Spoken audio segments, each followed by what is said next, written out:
Nessa questão, falamos sobre ondas estacionárias, né? Tema bastante importante, bastante comentado nas nossas aulas sobre de ondulatória, né? Então, com certeza aí que você lembrava sobre os conceitos de ondas estacionárias, os conceitos de cordas vibrantes, tubo sonoro. Espero que você tenha acertado essa questão. E essa questão, ela é muito bonita, bem feita, porque ela te dá duas situações. Uma primeira situação, onde um gerador de frequência emite uma frequência F1 e faz essa corda vibrante aqui oscilar no primeiro harmônico. Essa é a primeira lógica que ele fala para você quando existe um pezinho aqui, né, um corpo de massa m0, que faz com que essa corda fique bem esticada. Né? Aí o gerador de frequência começa a oscilar e faz com que essa corda vibrante vibre no primeiro harmônico. Numa segunda situação, ele vai lá e coloca um corpo de massa M maiúscula, Mzão, e essa corda fica mais tensionada, né? A tração aqui aumenta. E para que a gente continue ainda a vibrar no primeiro harmônico, ele tem que fazer um ajuste para qual fazer o corpo vibrar com 2 vezes a frequência que ele estava gerando. Aí ele quer saber, né, qual que é a relação entre a massa do novo corpo, Mzão, e a massa que existia no passado. Então, e aqui ele fala até uma relação, aqui eu vou colocar para você, ver se você se recorda, como é que a gente encontra frequência, que é dado por NV sobre 2L. Essa era a relação que a gente sabe que temos para para qualquer corda vibrante, né? Essa é a equação. Lembrando também que para tubos sonoros fechados, lembra? Era NV sobre 4L, e para tubos sonoros abertos, NV sobre 2L. Depois, se você não lembra, dá uma estudadinha nessa parte. Outra coisa também que ele nos fala é que a velocidade de propagação da corda ela é proporcional à raiz quadrada da tração, da tensora aqui, né, da tração da corda que está sendo amarrada aqui no gerador de frequência e também nesse corpo de massa M0. Quando você amarra esse corpo e amarra aqui no gerador de frequência, ela fica esticada. Ela quer justamente encontrar a relação entre essas duas trações. Aqui, o que eu vou poder começar? Vamos começar a tentar resolver esse exercício. Essa tração aqui, como esse corpo está parado, ela tem que ser relacionada com o peso do corpo. Né? Então, quando você coloca um determinado peso aqui, determinada massa, né? Esse corpo fica esticado por conta desse peso que puxa ele para baixo. Aí tá bom. Então vamos entender então a lógica para a gente relacionar. Viu que o objetivo aqui é relacionar essa tração com esse peso. Então, um dos objetivos é chegar nisso aqui. Como vou chegar? Vou fazer a primeira situação. Primeira situação, então, que a gente tem aqui, que é dada como frequência, é igual a NV dividido por 2L. Só que isso eu vou colocar como frequência 1, ele vai ter uma velocidade 1, e aí se a gente até quiser já para substituir, a gente pode colocar aqui, ele está no primeiro harmônico, né? Se ele está no primeiro harmônico, o meu N é 1. E aí o comprimento é L, então está tudo certo nessa primeira situação. Na segunda situação, o que vai acontecer? Ele quer fazer com você que essa frequência aqui ainda continue no primeiro harmônico. Ó. Após trocarmos o objeto pendurado por outro de massa m0, observamos que a frequência do gerador para que continue a vibrar ainda no primeiro harmônico. Então, a frequência do F2 ela deve ainda continuar vibrando no N igual a 1, no primeiro harmônico. Só que ele vai ter outra velocidade, dividido por 2L.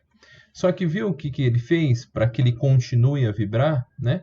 Ele dobrou o valor dessa frequência para 2F1. Então, olha o que aconteceu. Ó. 2 vezes F1 é igual a 1 vezes V2 sobre 2L. E aqui, entre aspas, eu já estou encontrando uma relação entre V1 e V2. Você conseguiu enxergar? Se não, não tem problema. Veja aqui o que eu posso fazer. Ó. Eu já sei que o meu V1, vamos colocar aqui, ó, V1 é igual a F1 vezes 2L.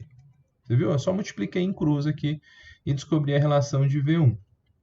O meu V2, aqui, ó, meu V2 vai ser o meu 2 vezes F1 vezes 2L. Só que veja que esse terminho aqui, ó, vamos até fazer um destaque aqui para ele, ó, F1 vezes 2L, o que é essa relação? É V1. Então, entre uma relação e outra, eu descobri que para que a gente consiga ajustar isso, continuar que essa frequência seja o dobro de F1, dobro da condição inicial, quando tinha M0, eu tenho que vou descobrir que a velocidade de oscilação aí dessa corda seja o dobro de V1. É uma relação aqui interessante. Por que que é interessante? Porque se eu sei que V2 é o dobro de V1, eu consigo relacionar com isso, né? Eu consigo relacionar que se V2 é igual a 2 vezes V1, o que eu posso dizer? Eu posso dizer que V não é a raiz de T, então eu posso colocar que a raiz de T2 é igual a 2 vezes a raiz de T1. Mas não é legal ver essa relação, né? Desse jeito com raiz. O que a gente faz? Eleva dos dois lados ao quadrado. Quando nós elevamos isso dos dois lados ao quadrado, eu descubro que o T2 é 4 vezes o T1. Ó, já estamos bem encaminhados. Por quê? Porque esse corpo não está em equilíbrio, está pendurado lá.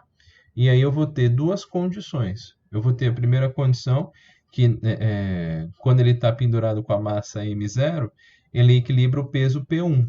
Então eu posso dizer que o P2 é igual a 4 vezes P1. Porque em ambas as condições, a tensora equilibra com o peso. O corpo não fica oscilando, não existe uma resultante P é maior que T ou T é maior que P. Eles sim ficam em equilíbrio aqui. Então eu posso garantir que T2 e T1 podem ser substituídos respectivamente por P2 e P1. E olha o que eu vou descobrir finalmente, né? Que na condição 2, a gente tem quando ele é amarrado com M maiúsculo. E na condição 1 é quando ele é amarrado com M0. Então fica M vezes G, M maiúsculo vezes G, é igual a 4 vezes o M0 vezes G. A gente pode cortar as gravidades, né? E descobrir que a relação Emão sobre M0 é dado por 4. Emão sobre M0 é igual a 4, que é o que a gente estava procurando aí na relação. Belíssima questão aqui que a FUVEST preparou para a gente, né? Então a razão aí é 4. Mas eu chamo sua atenção também, aí eu nem falei isso no começo, mas é bom lembrar que você que está estudando a parte de cordas vibrantes, você talvez se recorde que a tensora, a velocidade de propagação dessa corda é a raiz da tensora sobre a densidade linear. Depois, se você quiser aqui representar como densidade linear, também vai dar certo, porque a corda não vai se alterar, né? Eu só relacionei aqui a velocidade com a raiz da tensora porque foi o que ele me disse aqui. Ele meio que desprezou a densidade linear porque se trata da mesma corda, né? Então, e aí a gente chega, né, na relação entre M maiúsculo, que é a segunda condição do exercício, e comparando com o M0 que a gente tinha na primeira situação. Ok? Então é isso aí, exercício bonito da FUVEST.